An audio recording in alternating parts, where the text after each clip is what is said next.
उस दिन सर्दी थी जब मैं डॉक्टर के पास से होकर आई थी। डॉक्टर ने मुझे एक ऐसी खबर सुनाई थी जिसे सुनकर मैं सदमे से खड़ी थी, क्योंकि डॉक्टर ने बताया था कि मैं उम्मीद से हूँ। अपनी रिपोर्ट हाथ में लिए हुए कदमों से घर में दाखिल हुई तो मामी ने मेरी ऐसी हालत देखकर मुझे जल्दी से चाय बना कर दी। शायद तुम्हें ठंड लग रही है, मगर मैंने चाय को हाथ तक नहीं लगाया और मामी के कंधे पर सर रख कर रोने लगी। वह घबरा गई थी और बार बार मुझसे पूछने लगी कि क्या हुआ बानो, खैरियत है। जैसे जैसे वह पूछ रही थी मैं रोती जा रही थी। फिर आखिर में मैंने रो कर थक गई तो मामी ने मुझे चारपाई पर लिटा दिया और सोने को बोला। रोने के बाद इस कदर थकावट हो चुकी थी, मेरी आंखें बंद होने लगी थी, यहाँ तक कि मैं सो गई।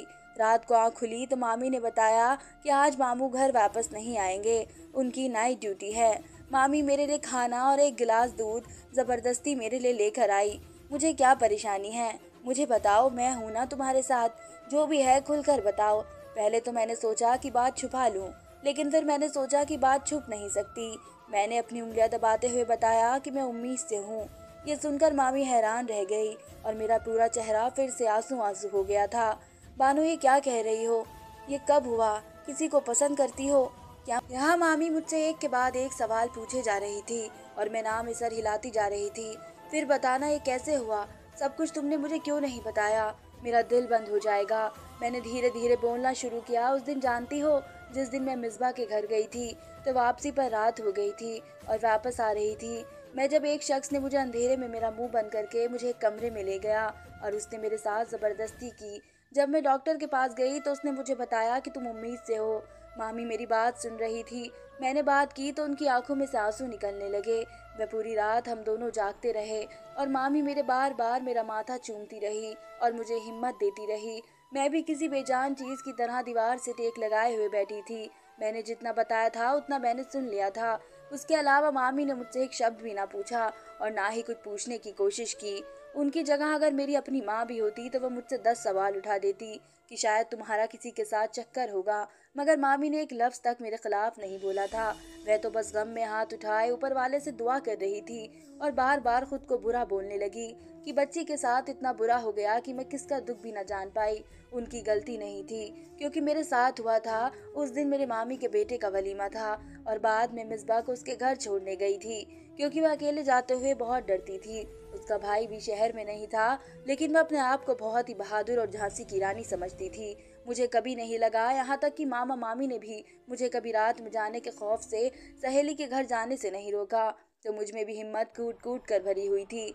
मैं मिसबा को छोड़कर वापस आई और बाद में मुझे बेबस कर दिया था। पूरी रात गुजर चुकी थी। जब मुझे होश आया तो मैं एक कमरे में बंद थी। वह दरवाज़ा खुला हुआ था। मैं उठी और कमरे से बाहर निकली और पास लगे नल से अपना मुंह धोया और घर को चली आई। हमारे घर के पीछे वाला दरवाज़ा हमेशा खुला रहता था, उसमें कोई कुंडी नहीं लगाता था। तो मैं वहां से दाखिल हुई, क्योंकि शादी वाला घर था और मेहमान बहुत ज्यादा थे। इसी वजह से किसी को मेरा ख्याल नहीं आया। मैं छत पर बने स्टोर रूम में बैठ गई और अपना हुलिया सही किया। यही मेरी हिम्मत का। इतना सब हो जाने के बावजूद भी मैं पूरे होशो हवास में खड़ी थी और खुद को नॉर्मल करने की कोशिश कर रही थी। जो हो चुका था मैं उसे वापस नहीं ला सकती थी, इसलिए बेहतर ये था कि या तो उसे बर्दाश्त कर लूं या फिर बताकर अपना तमाशा बना लूं। हमारे मोहल्ले में पहले भी ऐसा हुआ था। एक लड़की के साथ किसी ने जबरदस्ती की और सब लोगों को अंदाजा हो गया, क्योंकि वह लड़की मेरी तरह दिलेर नहीं थी और उसके रोने ने सबको खबर कर दी, जिसका नतीजा ये निकला कि पूरे मोहल्ले में उस लड़की के घर वालों पर थू थू की और उसके बाद सब मजबूर होकर वह इलाका छोड़कर चले गए। ये बात मेरे दिमाग में आते ही मैंने खुद को संभाल लिया। अगले रोज मेहमान चले गए, लेकिन मामी को मैंने कुछ भी नहीं बताया। फिलहाल मैं उनकी खुशियों को दुखों में नहीं बदल सकती थी। अभी नई नवेली बहू घर लेकर आई थी तो कैसे मैं उनके रंग में भंग डाल देती। तो चुपचाप मैं इस गम को कड़वे घूंट की तरह ही पी गई। अब मैं बहुत चुप रहती थी। मामी को भी शायद इसलिए महसूस नहीं हुआ था, क्योंकि वहाँ जरा भी आ गई थी तो उससे बात वगैरह करती रहती थी। मेरे लिए भी अच्छा था। मैं नहीं चाहती थी वो मेरे साथ हमदर्दी करे या मेरे बारे में कोई बात करे। शायद इस तरह ही चुपचाप समय निकल जाता। अगर मेरी तबीयत खराब न रहने लगती मैं डॉक्टर के पास बिल्कुल भी नहीं जाती, लेकिन मामी ने मुझे जबरदस्ती भेजा कि जाओ जाकर चेकअप कराओ, कहीं अंदर अंदर कोई बुखार ना हो। मैंने उन्हें मना किया, लेकिन वह चादर उड़ाकर मेरे साथ चलने को तैयार थी, जिसे ना चाहते हुए भी मैंने हाँ कर दी। अच्छा ठीक है, एक बार ज़ारा और भाई को जाने दो, उसके बाद मैं डॉक्टर के चली जाऊंगी। मेरा यही ख्याल था कि अगर कोई बात खुले तो भाई और ज़ारा घर पर ना हो। वे बाहर चले गए थे घूमने। उनके घर से निकलते ही मैं डॉक्टर के पास चली गई, लेकिन आगे डॉक्टर ने जो डरा देने वाली खबर सुनाई, उसे सुनकर मुझे ऐसा लगा कि मैं कभी मामी के सामने नहीं उठ सकूंगी, क्योंकि वह मेरी माँ नहीं है। अगर माँ होती तो शायद मेरी हालत को समझती, मुझे बुरा भला कहती, लेकिन मैं गलत थी। उन्होंने तो मुझे कुछ नहीं कहा था। उस वक्त पर बहुत ज्यादा शर्मिंदगी महसूस हो रही थी। पूरी जिंदगी जिस मामी की मोहब्बत से गुजार दी और आज तक मैं समझ ना पाई। बचपन में मेरे बाप ने रखने से इनकार कर दिया था, तो ये नेक औरत थी जिन्होंने मुझे गोद में भर लिया। खानदान में कोई भी गरीब ताल्लुक नहीं रखता था, बल्कि सब लोग पढ़े लिखे लोग थे। मेरे बाप डॉक्टर थे। वह पढ़े लिखे तो बहुत थे, लेकिन वह अपनी सोच को बिल्कुल न बदल सके। हम लोग 5 बहनें थी। पापा को बेटे की बहुत ज्यादा ख्वाहिश थी, लेकिन उनकी बदकिस्मती या किस्मत के खेल ने उन्हें बेटे से नहीं नवाजा था। इस बात का गुस्सा वे मेरी माँ पर नहीं निकाल सकते थे, क्योंकि उन दोनों की पसंद की शादी थी। मेरी माँ और बाप दोनों ही मेडिकल कॉलेज में साथ पढ़ते थे। एक दूसरे की मोहब्बत में गिरफ्तार शादी कर ली थी। बहुत पढ़ा लिखा होने के बाद उन्हें जाहिलपना ले डूबा। उन्होंने माँ की पढ़ाई भी पूरी नहीं होने दी और शादी कर घर पापा के घर आ गई। फिर जब पहली बेटी की पैदाइश हुई तो उस पर सभी ने खुशी का इजहार किया और बताया भी था, वैसे भी सारी खुशी बड़े ही बच्चों के मुकद्दर ठहरती है। हम छोटों को तो कचरे के माफिक फेंक दिया जाता है। पहली के बाद दूसरी पर कम खुशी हुई। मेरी माँ भी मेरे बाबा के रंग में इस कदर ढल गई थी कि बाबा कहते कि दिन है तो मेरी माँ भी रात को दिन बोल देती थी। बाबा खुश होते तो मेरी माँ भी खुश होती थी। अगर बाबा के सर में दर्द होता तो माँ को बुखार हो जाता था। उन दोनों की आपसी मोहब्बत मिली थी, मगर औलाद के खाने में मार खा गए। इसी तरह दूसरी, तीसरी और चौथी बेटी तक औलाद मोहब्बत चली आई। बाबा खुद कहते थे कि डॉक्टर होने के बावजूद भी अपनी बीवी को ऐसी दवा नहीं दे सकते जो एक लड़का पैदा कर सके। फिर मेरी पैदाइश हो गई।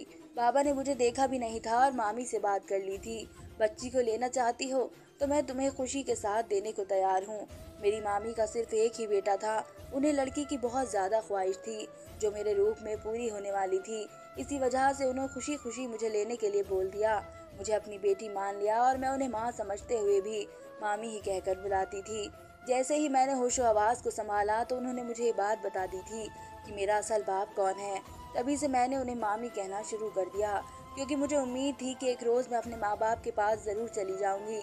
लेकिन मैं गलत थी। मामी ने मुझे हमेशा प्यार दिया, माँ से बढ़कर मुझे संभाला, लेकिन मेरे अंदर की उम्मीद हमेशा बाकी रही। लेकिन ये उम्मीद उस रोज मरी जब मैंने डॉक्टर की दिखाई रिपोर्ट सबसे पहले अपनी सगी माँ को दिखाई। मैं उनसे बात कर लेती थी, लेकिन वे बात एक माँ बेटी जैसी नहीं थी। उसमें एक झिझक होती थी। मैं अपना दुख अपनी माँ को सबसे पहले बताना चाहती थी। उनके पास चली गई तो वहाँ माँ बाप दोनों तैयार थे। वो कहीं जा रहे थे, लेकिन मेरे माँ बाप मुझसे कोई रिश्ता नहीं रखना चाहते थे। हाँ, मैंने कुछ बताना था। मैं उस वक्त रो रही थी जब बाबा उठकर कमरे से चले गए। माँ बाबा को गर्दन मोड़ कर देखते हुए बोली, क्या हुआ बानो, ऐसे अचानक तुम्हारी मामी नहीं आई? मैं अपनी सगी माँ को रिपोर्ट के बारे में बोलने ही वाली थी, तभी बाहर से गाड़ी के हॉर्न की आवाज आई और मेरी माँ ये कहकर चली गई कि बाद में बात करेंगे। मेरी दोनों बहनों की शादी हो गई। तीसरे नंबर वाली मेरे पास आई और गले लगी कि तुम परेशान क्यों हो, लेकिन जिसकी माँ हमदर्द नहीं हो सकती तो बहन से क्या उम्मीद रखी जाए। यही सोचकर मैं वहां से चली आई और मामी को सब कुछ बता दिया। उसके बाद वे मेरे लिए मामी नहीं रही, बल्कि माँ बन गई। मेरी माँ तो मुझे देखकर ही नागवार समझकर चली गई थी, और मेरी माँ जिनको मैं हमेशा पराया समझा था, एक रात में ही वे मेरी अपनी सगी माँ की जगह ले चुकी थी। उन्होंने मुझे हर जगह संभाला था, हर जगह गिरते हुए मुझे संभाला था, लेकिन ये नहीं पूछा कि मैं गलत रास्ते पर क्यों गई थी। मुझे उस रात पिछले बीते हुए सारी बातें याद आई जब मैं उनसे बदतमीजी की थी, लेकिन उन्होंने मेरी हर बात को बर्दाश्त किया। मुझे लगता था कि मामा बाबा के बेटे पाने की ख्वाहिश में मुझे दे दिया है, लेकिन मैं गलत थी। उनके जाने तुम मेरे लिए मोहब्बत से बहुत ज्यादा ही थी। अगली सुबह मामू आए तो उन्हें खाना खिलाकर मामी ने मुझे चादर लेने को बोला। मैंने पूछा कहाँ जा रहे हैं? हम कहाँ जा रहे हैं? उनका जवाब था कि हॉस्पिटल। मगर मैंने इनकार कर दिया कि मैं एक गुनाह को छुपाने के लिए दूसरा गुनाह नहीं करूंगी। मैं खुद गुनहगार नहीं बन सकती थी। मैंने इनको इनकार कर दिया। मेरे इनकार पर वो एकदम बेबस सी हो गई और मुझे समझाने की कोशिश करने लगी, मगर मेरे इनकार का इनकार ही रहा। कुछ याद आया, जल्दी से फोन उठाया। मैं निगहत बोल रही हूँ। फरजाना तू बोल रही है? अपने बेटे के लिए रिश्ता भेजा था ना तुमने, कहीं और तो नहीं कर लिया है? मैं शाम को तुम्हारे घर आऊंगी। फोन के एक तरफ से ही सारी बातें हो रही थी तो मैं समझ गई कि क्या बातें हो रही है। फरजाना आंटी ने मुझे शादी में देखा था। वह मामी की बहुत अच्छी दोस्त और शादी के 2 दिन बाद ही मेरे लिए अपने बेटे का रिश्ता लाई थी। उनका बेटा बाहर दूसरे देश में रहता था, इसलिए मामी ने जवाब नहीं दिया। वैसे भी वह अभी मेरी शादी के हक में नहीं थी, लेकिन इस वक्त याद आना मैं बखूबी समझ गई थी मुझे शादी अभी नहीं करनी।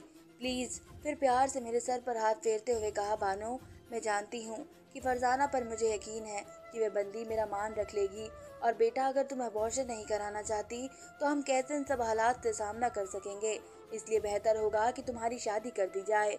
मगर मेरी ना ही रही थी कि मुझे शादी नहीं करनी।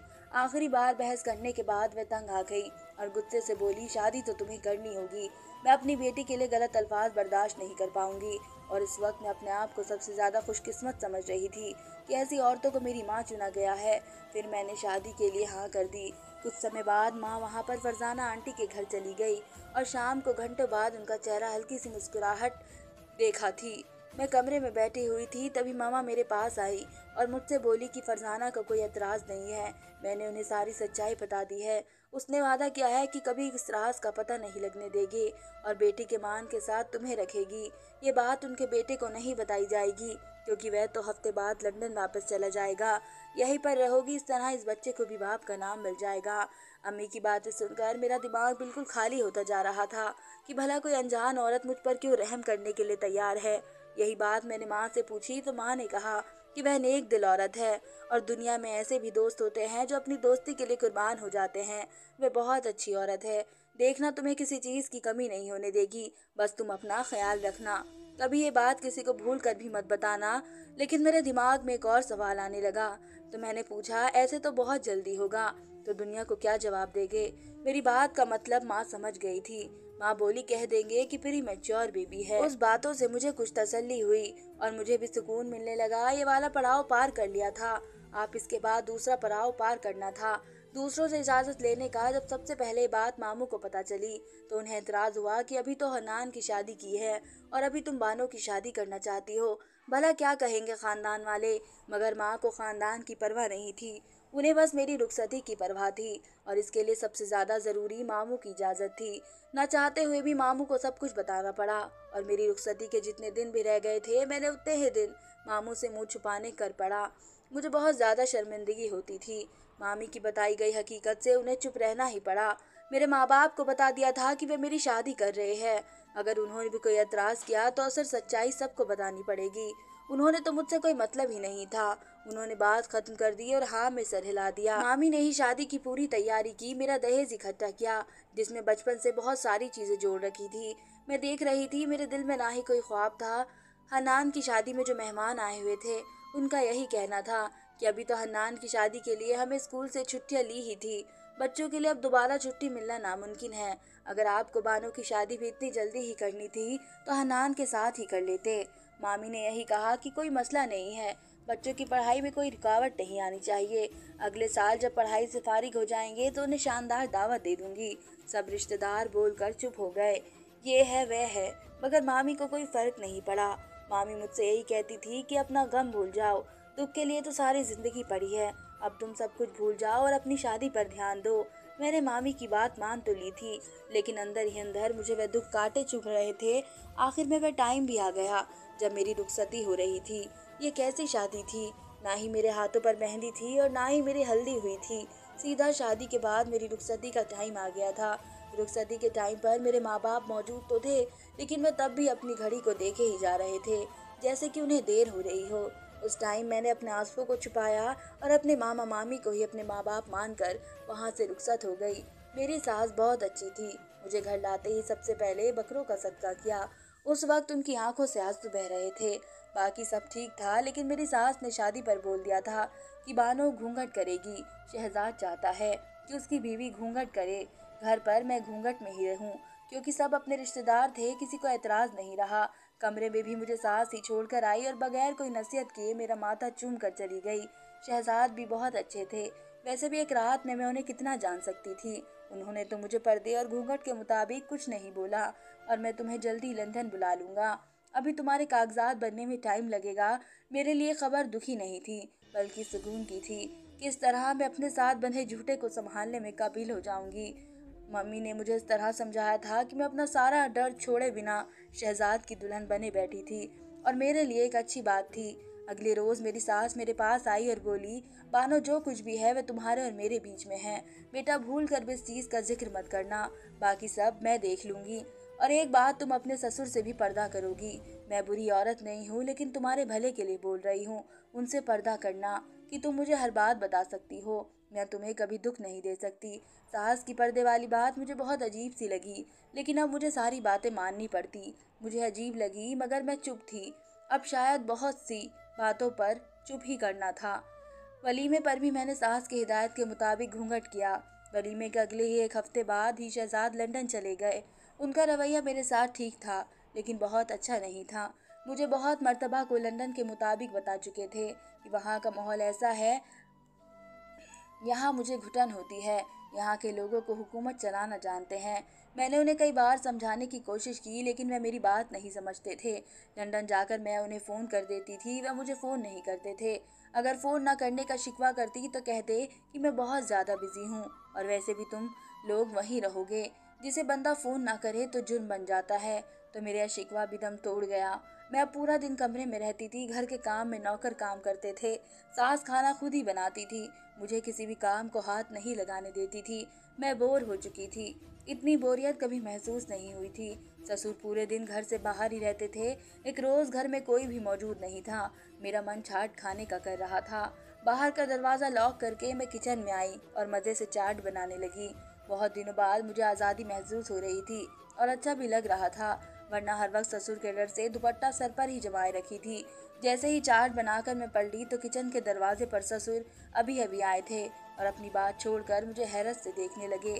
वह शायद पानी मांग रहे थे। मैंने जल्दी से दुपट्टा सर पर रखा और उन्हें पानी हाथ में थमाया, लेकिन वह मुझे देखे ही जा रहे थे।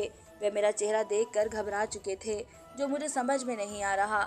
मेरे जल्दी से घूंघट पड़ने पर वह बोले कि रहने दो, अब क्या फायदा। जो राज को मुझसे छुपाना चाह रही थी वह मैंने देख लिया है।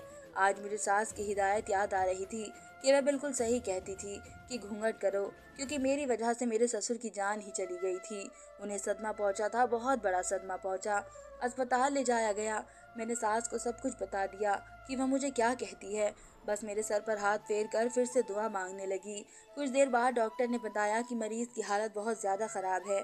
जिसको मिलना है वे मिल सकते हैं। बहुत गहरा सदमा पहुंचा है, इसलिए उनके पास बहुत कम वक्त बचा है। जल्दी से सास कमरे में गई और 5 मिनट बाद मुझे भी उस कमरे में ले गए। मेरे ससुर मेरे इंतजार में बैठे थे। सास को देखकर बोले, मैं कोई बोझ लेकर मरना नहीं चाहता। आज मैं तुम्हें सारा सच बता दूंगा। मेरी सास ने रोते हुए अपना सर हिलाया, फिर मेरे सामने अपने दोनों हाथ जोड़कर बोले, बेटी हमें माफ कर देना। हम दोनों ने माँ बाप के किरदार को नहीं निभाया है। आप क्या कहना चाह रहे हो? आखिरकार मैंने पूछ ही लिया। इस बात पर मैंने चौंक के सास की तरफ देखा। तुम्हारे साथ जो जुल्म हुआ है वो मेरे बेटे ने ही किया था, जो इस वक्त तुम्हारा पति है।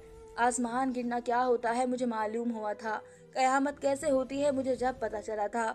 मैं देखती ही रह गई। ये सब कुछ बताने के बाद मेरे ससुर ने आखिरी सांस ली और वे इस दुनिया को छोड़कर जा चुके थे, लेकिन मैं अभी भी सदमे में ही बैठी थी।